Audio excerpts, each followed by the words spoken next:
ಕರ್ನಾಟಕದ 2 ಯುವ ರಾಜಕಾರಣಿಗಳು ರಾಜ್ಯದ ಮರ್ಯಾದೆಯನ್ನು ತೆಗಿತಾ ಇದ್ದಾರೆ. ಅದು ಯಾರೂ ಅಲ್ಲ, ಪ್ರತಾಪ್ ಸಿಂಹ ಮತ್ತು ಪ್ರದೀಪ್ ಈಶ್ವರ್. ಪ್ರತಾಪ್ ಸಿಂಹ ಸಂಸದರಾಗಿ 2 ಬಾರಿ ಸಂಸದರಾಗಿ ಆಯ್ಕೆಯಾದಂತಹ ವ್ಯಕ್ತಿ. ಈ ಕಡೆ ಪ್ರದೀಪ್ ಈಶ್ವರು ಮೊದಲನೇ ಬಾರಿಗೆ ಶಾಸಕ ಮತ್ತು ಎಷ್ಟೊಂದು ಡಾಕ್ಟರ್ಗಳನ್ನ ತಯಾರಿಸ್ತಾ ಇರುವಂತಹ ಪರಿಶ್ರಮ ಅನ್ನುವಂತಹ ಕಂಪನಿಯ ಮಾಲೀಕ, ಆ ಕೋಚಿಂಗ್ ಸೆಂಟರ್ನ ಶಿಕ್ಷಕ. ಇಬ್ಬರು RSS ವಿಚಾರವಾಗಿ ಒಂದಷ್ಟು ಜಗಳಗಳ ಆರಂಭ ಆಯಿತು. ಅದು ನಿಮ್ಗೆಲ್ರಿಗೂ ಗೊತ್ತು. RSS ಬ್ಯಾನ್ ಆಗಬೇಕು, RSS ಬ್ಯಾನ್ ಆಗುತ್ತಾ ಆಗಲ್ವಾ, ಅದೆಲ್ಲ ಏನೇನೋ ಚರ್ಚೆಗಳು. ನಿಷೇಧ ಮಾಡ್ತೀವಿ, ಅವ್ರದ ಕಾರ್ಯಚಟುವಟಿಕೆಗಳನ್ನ ತಡಿತೀವಿ ಅಂತ ಪ್ರಿಯಾಂಕ್ ಖರ್ಗೆ ಅವ್ರು ಸ್ಟೇಟ್ಮೆಂಟ್ ಕೊಟ್ಟರು. ಅದನ್ನು ಸಮಜಾಯಿಸಿಕೊಡಲು ಅವರ ಶಿಷ್ಯನ ರೀತಿ ಬಕೆಟ್ ಹಿಡ್ಕೊಂಡು ಪ್ರದೀಪ್ ಈಶ್ವರ್ ಅವರು ಬಂದರು. RSS ಪರವಾಗಿ ಮಾತಾಡಿ ಬ್ಯಾಟಿಂಗ್ ಬಿರ್ಸೋಣ, ನನಗೆ ಬೇರೆ ಇನ್ನೇನು ಕೆಲಸ ಇಲ್ಲ ಈಗ ಸದ್ಯಕ್ಕೆ, ನಿರುದ್ಯೋಗಿ ಆಗಿದ್ದೀನಿ ಅಂತೇಳಿ ಪ್ರತಾಪ್ ಸಿಂಹ ಅವ್ರು ಬಂದರು. ಇದ್ಯಾವುದು ತಪ್ಪಲ್ಲ. ಅವರು ನಿಷೇಧ ಹೇರ್ಲಿಕ್ಕೆ ಹೊರಟಿದ್ದನ್ನು ಸಮರ್ಥಿಸ್ಕೊಂಡಿದ್ದಂತಹ ಪ್ರದೀಪ್ ಈಶ್ವರ್ದು ತಪ್ಪಿಲ್ಲ. ಅದೇ ಅವರ ಸಂಘಟನೆಯನ್ನು ನಿಷೇಧ ಮಾಡ್ತಾರೆ ಅಂದಿದ ತಕ್ಷಣ ಇವ್ರು ಬಂದು ಕೊಟ್ಟಂತಹ ಹೇಳಿಕೆನೂ ತಪ್ಪಲ್ಲ. ತಪ್ಪಾಗಿದ್ದು ನೆನ್ನೆಯ ವರ್ತನೆಗಳು. ನೋಡಿದ್ರ ಅವ್ರ ಹೇಳಿಕೆಗಳನ್ನ? ಒಂದ್ಸಲ ನೋಡ್ಕೊಂಡು ಬನ್ನಿ. ಸಿಂಹ ನೀನಲ್ಲ, ನಿಮ್ಮಪ್ಪ ಅಲ್ಲ, ನಿಮ್ಮ ತಾತ ಅಲ್ಲ, ಯತ್ನಾಳ್ ಅವ್ರ ಅಪ್ಪ ಅಲ್ಲ, ಅವ್ರ ತಾತ ಅಲ್ಲ, ನಮ್ಮ ಮಲ್ಲಿಕಾರ್ಜುನ್ ಖರ್ಗೆ ಸಾಹೇಬ್ರನ್ನ, ಪ್ರಿಯಾಂಕ್ ಖರ್ಗೆ ಸಾಹೇಬ್ರನ್ನ ನೀವೇನು ಮಾಡಕ್ಕಾಗಲ್ಲ. ಇಷ್ಟಕ್ಕೂ ನಮ್ಮ ಸಾಹೇಬ್ರು ಪತ್ರದಲ್ಲಿ ಏನ್ ಬರ್ತಿದ್ದಾರೆ? ಒಬ್ಬ ಅಯೋಗ್ಯನಿಗೆ ಬಿಜೆಪಿ ಒಳಗೆ ನಿಮ್ಗೆ ಓದೋ ಶಕ್ತಿ ಇದೆಯಾ? ಪತ್ರದಲ್ಲಿ ಏನ್ ಬರ್ತಿರೋದವರು? RSS ಚಟುವಟಿಕೆಗಳನ್ನ ಸರ್ಕಾರಿ ಶಾಲೆ, ಅನುದಾನಿತ ಶಾಲೆಗಳು, ಬಡವ್ರ ಮಕ್ಕಳು ಓದ್ತಿರೋ ಸರ್ಕಾರಿ ಶಾಲೆ, ಅನುದಾನಿತ ಶಾಲೆಯಲ್ಲಿ ನೀವು ಹೋಗ್ಬಿಟ್ಟು ಕ್ಯಾಂಪ್ಗಳು ಮಾಡಿದ್ರೆ ಆ ಮಕ್ಕಳ ಶೆಡ್ಯೂಲ್ ಅಕಾಡೆಮಿಕ್ಸ್ಗೆ ಸಮಸ್ಯೆ ಆಗುತ್ತೆ ಅನ್ನೋ ಕಾರಣಕ್ಕೆ ಸಾಹೇಬ್ರು ಬರ್ತಿರೋದು. ನೀವು ಯಾರಾದ್ರೂ ನೆಟ್ಟು ಪತ್ರ ಓದಿದ್ದೀರಾ? ಕಲ್ಲು ಬಿಸಾಡಿದ ಹಣ್ಣು ಕೊಡೋದಕ್ಕೆ ನಾನು ಮಾವಿನ ಮರ ಅಲ್ಲ, ನಾನು ವಾಪಸ್ ಕಲ್ಲೇ ಬಿಸಾಡಬೇಕಾಗುತ್ತೆ. ಪ್ರದೀಪ್ ಈಶ್ವರ್ನಂತವ್ರಿಗೆ ಇದು ಅರ್ಥ ಆಗಲ್ಲ. ಹಾಗಾಗಿ ಅವನ ಭಾಷೆನಲ್ಲೇ ಇವತ್ತು ಉತ್ತರನ ಕೊಡ್ತೀನಿ. ಪ್ರದೀಪ್ ಈಶ್ವರ, ನೀನು ಕತ್ಲಲ್ಲಿ ಕಾಣಲ್ಲ, ಬೆಳಕಲ್ಲಿ ಹೊಳೆಯಲ್ಲ. ನೀನು ಚಿಕ್ಕಬಳ್ಳಾಪುರದ ಗೌಡ್ರುಗಳು ಸುಧಾಕರ್ ಅವ್ರ ಬಗ್ಗೆ ಒಂದು ಸಣ್ಣ ಮುನಿಸಿಂದಾಗೆ ನಿನ್ನಂತ ಒಬ್ಬನ್ನ ತಲೆಕೆಟ್ಟವನ್ನ ಗೆಲ್ಲಿಸಿದೀವಿ ಅಂತ ಅವ್ರಿಗೆ ಅರಿವಾಗಿದೆ. ನೆಕ್ಸ್ಟ್ ಟೈಮ್ ಗೌಡ್ರು ಬಲಿಜರು ಎಲ್ಲ ಸೇರಿ ನಿನ್ನ ಬಡದು ಓಡಿಸ್ತಾರೆ, ಬಿಡು. ಆದ್ರೆ ನೀನು ಮೊನ್ನೆ ನನಗೆ ಹೇಳಿಕೆ ನನ್ನ ಬಗ್ಗೆ, ನನ್ನ ತಾಯಿ ಬಗ್ಗೆ ದೃಷ್ಟಿಯಲ್ಲಿಟ್ಕೊಂಡು ನಿಂದನಾತ್ಮಕವಾಗಿ ಹೇಳಿಕೆ ಕೊಟ್ಟಿಲ್ಲ. ಅದಕ್ಕೆ ನಿಂದೆ ಭಾಷೆಯಲ್ಲಿ ಉತ್ತರ ಕೊಡ್ತೀನಿ ನೋಡ.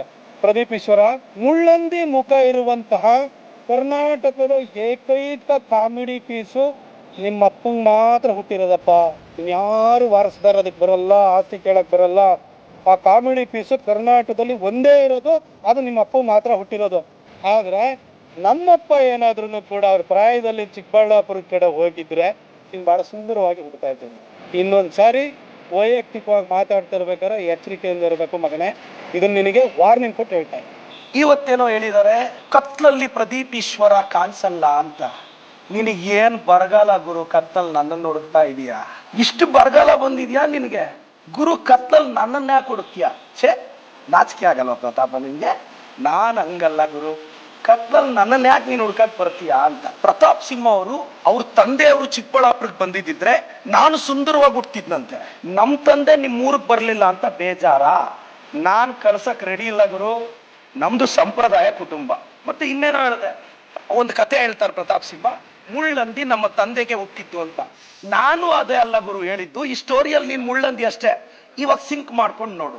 ಕತ್ಲಲ್ಲಿ ನಾನು ಕಾಣಲ್ಲ ಅಂತೀಯ, ನೀನ್ ಕತ್ಲಲ್ಲಿ ನನ್ನನ್ನ ಯಾಕೆ ಹುಡುಕ್ತೀಯ? ನೀನ್ ಬೆಳಕಲ್ಲಿ ಹುಡುಕಿದ್ರೆ MP ಟಿಕೆಟ್ ಸಿಗೋದು. ನೀನ್ ಕತ್ಲಲ್ಲಿ ನಮ್ಮನ್ನು ಹುಡುಕ್ತಾ ಇದೀಯಾ? ಏನ್ ಬರಗಾಲ ಗುರು, ಬೇಜಾರಾಗುತ್ತೆ ಗುರು. ಆ ಕಥೆಯಲ್ಲಿ ಲಾಸ್ಟ್ ಸ್ಟೋರಿಯಲ್ಲಿ ಪ್ರತಾಪ್ ಸಿಂಹ, ಆ ಕಥೆಯಲ್ಲಿ ಮುಳ್ಳಂದಿ ನೀನು. ಇವಾಗ ಸ್ಟೋರಿ ಸಿಂಕ್ ಮಾಡ್ಕೋ ಗುರು. ನೀನೇನ್ ತ್ರಿಪುರ ಸುಂದರ ನೀನು? ಏನ್ ಪ್ರತಾಪ್ ಸಿಂಹ, ಇನ್ನೊಂದ್ಸಲ ರಿವೈಂಡ್ ಮಾಡ್ಕೊಂಡು ನೋಡು ಮಗನೇ. ಬೆಳಗ್ಗೆ ಆ ಕೂದಲೆಲ್ಲ ಬಾಸ್ತೆ ಪ್ರೆಸ್ ಮೀಟಿಗೆ ಬರ್ತೀಯಲ್ಲ, ಆವಾಗ ನೀನ್ ನೋಡ್ಕೋ, ಮುಳ್ಳಂದಿ ನೀನಾ ನಾನಾ?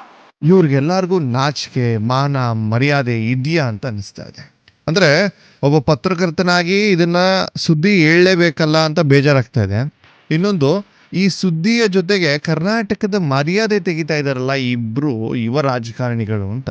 ಕಲೀರಿ, ಎಷ್ಟು ಜನ ಯುವ ರಾಜಕಾರಣಿಗಳು ಹೆಂಗೆ ಕೆಲಸ ಮಾಡ್ತಾ ಇದ್ದಾರೆ ನೋಡಿ. ಆ ಕಡೆ ತೇಜಸ್ವಿ ಸೂರ್ಯನ್ ನೋಡ್ಕಲೀರಿ. ಇನ್ನ ತುಂಬಾ ಯುವ ರಾಜಕಾರಣಿಗಳು ನೋಡಿ, ಈ ಕಡೆ ಅಣ್ಣಾಮಲೈ ನೋಡ್ಕಲೀರಿ. ನಿಮ್ಗೆ ಯೋಗ್ಯತೆನೇ ಇಲ್ಲ ನಿಮ್ಮಿಬ್ರಿಗೂ. You both are unfit to be lead the any party, any political party. ನಿಮಗೆ ಇಷ್ಟೊಂದು ಜನ ಓಟ್ ಹಾಕಿ ಗೆಲ್ಲಿಸ್ಬಿಟ್ರೆ ಆತಲ್ಲ ಅಂತ ನನಗೆ ಬೇಜಾರಾಗ್ತಾ ಇದೆ. ನಾನು ಬಯಸ್ದಾಗ ಮಾತಾಡ್ತಾ ಇಲ್ಲ. ಇಲ್ಲಿ ಯಾವ ಪಾರ್ಟಿ ಅವನು ಯಾವನ್ ಏನಾರ ಆಗಿರ್ಲಿ, ನಮ್ಗೇನು ಅವಶ್ಯಕತೆ ಏನಿದೆ? ಯೋಗ್ಯತೆ ಇಲ್ಲದೆ ಇರುವಂತಹ ಈ ಇಬ್ಬರು ರಾಜಕಾರಣಿಗಳನ್ನ ನಮ್ಮ ರಾಜ್ಯ ಸಹಿಸ್ಕೊತಾ ಇದೆಯಲ್ಲ ಅಂತ. ಅದಕ್ಕೆ ಸಮಜಾಯಿಷಿ ಕೊಟ್ಕೊಂಡು ಇದೊಂದು ಪ್ರೆಸ್ ಮೀಟ್ ಬೇರೆ ಮಾಡಿಯ ಈ ಮನುಷ್ಯ ಪ್ರದೀಪ್ ಈಶ್ವರ್ ಕಾಂಗ್ರೆಸ್ ಕಚೇರಿಯಲ್ಲಿ, KPCC ಕಚೇರಿಯಲ್ಲಿ. ನಾನು ಯಾರು ಇಬ್ರಿಗೂ ಹೇಳ್ತಾ ಇದ್ದೀನಿ, ಪ್ರತಾಪ್ ಸಿಂಹ, ಪ್ರದೀಪ್ ಈಶ್ವರ್, ನಿಮ್ಮ ಪಕ್ಷದ ಮೇಲೆ ನಿಮಗೆ 3 ಕಾಸಿನ ಮರ್ಯಾದೆ ಏನಾದರೂ ಇದೆಯಾ? ನೀವು ಪಾರ್ಟಿನ ಯಾವ ರೀತಿ ಬೈತಾರೆ ಅಂತ ಗೊತ್ತಾ ನಿಮಗೆ? ನೀವುಗಳು ಮಾಡೋ ತಪ್ಪಿಗೆ ನಿಮ್ಗಳ ಯೋಗ್ಯತೆ ಇದ್ರೆ, ಧೈರ್ಯ ಅನ್ನೋದಿದ್ರೆ, ತಾಕತ್ ಅನ್ನೋದಿದ್ರೆ, ನೀವೆಲ್ಲೋ ಅತಿ ಬುದ್ಧಿವಂತರು, ಸೈದ್ಧಾಂತಿಕವಾಗಿ ವಿರೋಧಿಸ್ತೀನಿ ಅಂತ ಇದ್ರೆ ನಿಮ್ಮ ಮನಸ್ಸಲ್ಲಿ, ಇಬ್ರು ಕೂತ್ಕೊಳ್ಳಿ, ಒಂದು ಪ್ರೆಸ್ ಕ್ಲಬ್ಬಲ್ಲಿ ಕೂತ್ಕೊಳ್ಳಿ, ಸೈದ್ಧಾಂತಿಕವಾಗಿ ವಿರೋಧ ಮಾಡಿ, ಚರ್ಚೆ ಮಾಡಿ, ಯಾರು ಗೆಲ್ತಾರೆ ನೋಡ್ಬಿಡೋಣ, ಯಾರು ಬುದ್ಧಿವಂತರು ಅಂತ. ಏನಿಲ್ಲ, ಇವ್ರು ನೋಡಿ, ಫಸ್ಟ್ ಆಫ್ ಆಲ್ ಇವರಿಬ್ರದ್ದು ಹೇಳಿಕೆಗಳ ವಿರುದ್ಧ ಒಂದಷ್ಟು ಕಾನೂನು ಸಮರ ನಡೆಸ್ತಾ ಇದ್ದಾರೆ ಈ ಪ್ರತಾಪ್ ಸಿಂಹ. ಯಾರ ವಿರುದ್ಧ? ಪ್ರದೀಪ್ ಈಶ್ವರ್ನ ವಿರುದ್ಧ. ಎಲ್ಲಿ ಹೈಕೋರ್ಟ್ಗೆ ಹೋಗಿದ್ರು. ಈಗ ಮೊನ್ನೆ ಏನೋ ಮೀಡಿಯೇಷನ್ ಆಗಬೇಕು ಅಂತೇನೋ ಹೇಳಿದ್ರು, ಆದರೆ ಮೀಡಿಯೇಷನ್ ಕ್ಯಾನ್ಸಲ್ ಆಯಿತು. ನನಗೊಂದು ಕ್ಷಮೆ ಕೇಳಿದ್ರೆ ಬಿಟ್ಬಿಡ್ತೀನಿ ಅಂತ ಏನೋ ಮಾತುಕತೆ ಆಗಿತ್ತು. ಏನೋ ಡಿಫೆಮೇಷನ್ ಕೇಸ್ ಹಾಕಿ ನಡೀತಾ ಇದ್ದಾರೆ. ಇದು ಎಲ್ಲಿವರೆಗೂ ಹೋಗಿ ತಲುಪುತ್ತೆ ಅಂತಂದರೆ, ನಿಮಗೆ ಒಂದಿಷ್ಟು ಮರ್ಯಾದೆ ಕೊಡ್ತಾ ಇದ್ದಾರೆ. ಈಗ ಈ ಎಲ್ಲ ವಿಡಿಯೋಗಳು ನೋಡಿದ್ಮೇಲೆ ಈಗ ಇಷ್ಟ ಆಗಿದೆ, ಅದನ್ನು ಕಳ್ಕೊಬಿಟ್ಟು ನೀವು 0 ಆಗೋಗ್ತೀರ. ಏನು ಮಾತುಗಳು! ಅಪ್ಪ, ನಮ್ಮಪ್ಪ ನಿಮ್ಮೂರಿಗೆ ಬಂದಿದ್ದಿದ್ರೆ ನೀನು ಚೆನ್ನಾಗಿ ಹೋಗ್ತಾ ಇದ್ದೆ. ನಮ್ಮಪ್ಪನ ನಾನು ನಿಮ್ಮೂರಿಗೆ ಕಳಿಸಲ್ಲ ಬಿಡು, ನಮ್ಮದು ಸಂಪ್ರದಾಯಸ್ಥ ಫ್ಯಾಮಿಲಿ. ಏನ್ರಿ ನಿಮ್ಮ ಮನೇಲಿರೋ ಹೆಂಗಸ್ರಿಗೆ ಮರ್ಯಾದೆ ಕೊಡಬೇಕು ಅಂತ ಇದೆಯಾ ಇಲ್ವೋ? ನಿಮ್ಮ ಮನಸ್ಸುಗಳಲ್ಲಿ ಕಾಮನ್ ಸೆನ್ಸ್ ಇದೆಯಾ ಇಲ್ವೋ? ರಾಜ್ಯದ ಜನ ನಿಮ್ಮನ್ನು ನೋಡಿ ಏನು ಸಂದೇಶ ಕೊಡ್ತಾ ಇದ್ದಾರೆ ರಾಜ್ಯದ ಜನರಿಗೆ? ನಿಮ್ಮನ್ನು ಅನುಯಾಯಿಗಳಾಗಿರ್ತಾರಲ್ಲ, ನಿಮ್ಮ ಫಾಲೋವರ್ಸ್ಗಳು, ಅವ್ರಿಗೆ ಏನು ಸಂದೇಶ ಕೊಡ್ತಾ ಇದ್ದೀರಾ? ನೀನು ಹಿಂಗೆ ಮಾತಾಡು ಅಂತನಾ? ನಿನ್ಗೆ ಯಾರು ಹಿಂಗೆ ಅಂದರೆ ನೀನು ಹಿಂಗೆ ಅಂದ್ಬಿಡು ಅಂತನಾ? ಯಾರು ಶುರು ಮಾಡಿದ್ರು ಅದು ನನಗೆ ಮುಖ್ಯ ಅಲ್ಲ, ಯಾರು ಕೊನೆ ಮಾಡ್ತೀರಾ ಅದೇ ಮುಖ್ಯ. ನಿಲ್ಲಿಸ್ಬಿಡಿದ್ನ. ಇಲ್ಲಿಟ್ರೇಟ್ಸ್ಗಳ ಥರ ವರ್ತಿಸ್ಬೇಡಿ. ಇಬ್ಬರು ಬುದ್ಧಿವಂತರು, ಇಬ್ಬರು ತಿಳ್ಕೊಂಡಿರೋರು, ಇಬ್ಬರು ಜ್ಞಾನವಂತರು, ಇಬ್ರಿಗೂ ಮಾತು ಬರುತ್ತೆ. ಇಬ್ಬರು ಭಾಷಣಕ್ಕೆ ನಿಂತರೆ ಗಂಟೆಗಟ್ಟಲೆ ಮಾತಾಡ್ತೀರಾ. ಒಬ್ರು ಮೋಟಿವೇಶನ್, ಏನು ಮೋಟಿವೇಶನ್ ಕೊಡ್ತಿರ್ರಿ? ನಿಮ್ಮನ್ನು ನೋಡಿ ಏನ್ರಿ ಮೋಟಿವೇಶನ್ ಕರೀತಾರೆ ಜನ? 3 ಕಾಸಿನ ಮರ್ಯಾದೆ ಇದೆಯಾ ನಿಮ್ಮಿಬ್ರಿಗೂ? 3 ಕಾಸು ಎಲ್ಲಿ? ಥೂ, ಆ ಮಾತುಗಳು ನನಗೆ ಇನ್ನೂ ಕಿವಿಲಿ ಗುಯ್ಗುಡ್ತಾ ಇದೆ. ಆ ಮಾತುಗಳಿಂದ ನನ್ನ ಕಿವಿಲಿ ಗುಯ್ಗುಡ್ತಾ ಇದೆ. ಏನು ಮಾತುಗಳು? ನಮ್ಮಪ್ಪ, ನಿಮ್ಮ ಅಪ್ಪಂದ್ರು ಮರ್ಯಾದೆನೆಲ್ಲ ತೆಗೆದಾಕ್ಬಿಟ್ರಿ ನೀವುಗಳು. ನಿಮ್ಮಿಬ್ಬರಪ್ಪಂದ್ರಿಗೂ ಮರ್ಯಾದೆ ಇಲ್ಲ ಅಂತ ಆಯ್ತು ಈಗ. ಯಾಕೆ? ನಿಮ್ಗಳಿಂದಾನೆ. ನಾವೆಲ್ಲ ಹೇಳ್ತಾ ಇರೋದು ನಿಮ್ಗಳಿಂದ. ಕಮೆಂಟ್ಗಳು ಓಪನ್ ಮಾಡಿ ನೋಡ್ತಾ ಇದ್ದೀರಾ? ರಾಜ್ಯದ ಜನ ಬೀದಿಲಿ ಬೈತಾ ಇದ್ದಾರೆ ನಿಮ್ಮಿಬ್ರಿಗೂ.